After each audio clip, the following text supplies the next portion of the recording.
Vous avez sans doute déjà vu des films ou des séries avec des robots humanoïdes, autrement dit qui ressemblent à des humains.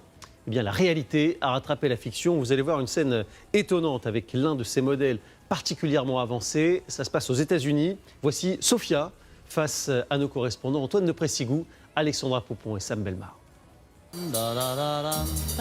On ne va pas se mentir, notre rencontre avec Sophia a été plutôt troublante. Un je ne sais quoi a tendance à vous mettre un peu mal à l'aise. Qu'est-ce que tu penses des êtres humains ?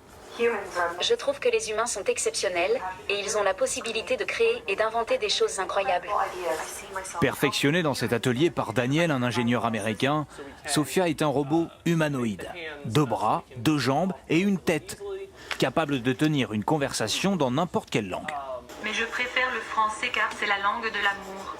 Ses expressions faciales ressemblent à s'y méprendre à celles d'un humain fait de chair et d'os. Je sais que ça fait mal, je sais. Là, vous voyez des fils. Quand ils bougent, certaines parties du visage bougent également. Alors à quoi peut bien servir une telle machine ? Cet ingénieur voit grand.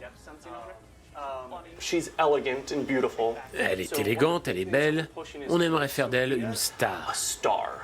Et je vous parle d'une star de premier rang, du type Madonna. Une de mes idées, c'est de la faire jouer dans des films avec de vrais acteurs. Bien loin le temps où les robots humanoïdes n'étaient que des fantasmes d'auteurs de science-fiction. La preuve, il y a quelques semaines, les Nations Unies ont organisé une conférence de presse animée par 9 robots presque humains. Comment peut-on être certain que vous ne mentirez jamais ? Personne ne peut être sûr de ça. Mais je peux vous promettre d'essayer d'être sincère.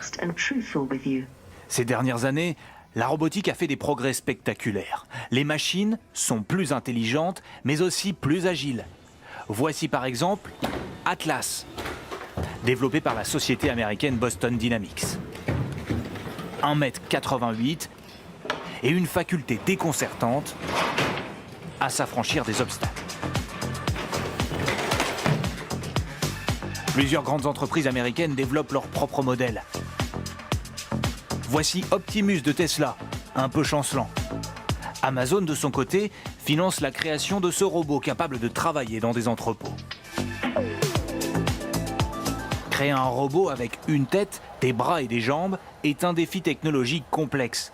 Beaucoup plus que le développement d'un robot classique comme ceux que l'on rencontre dans les usines et qui sont destinés à accomplir des tâches simples et répétitives. Alors pourquoi certaines entreprises dépensent des millions pour créer ces robots nous ressemblant ?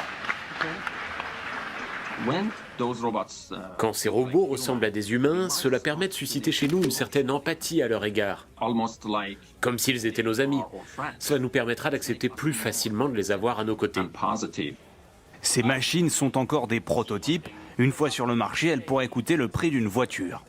À terme, ces robots humanoïdes auront un atout de taille par rapport à tous les autres robots. Grâce à leurs bras et leurs jambes, ils seront, comme nous humains, polyvalents, capables de s'adapter à n'importe quelle tâche. Ils pourraient donc un jour nous aider au travail, ou moins réjouissant, nous remplacer. C'est une spécialité italienne.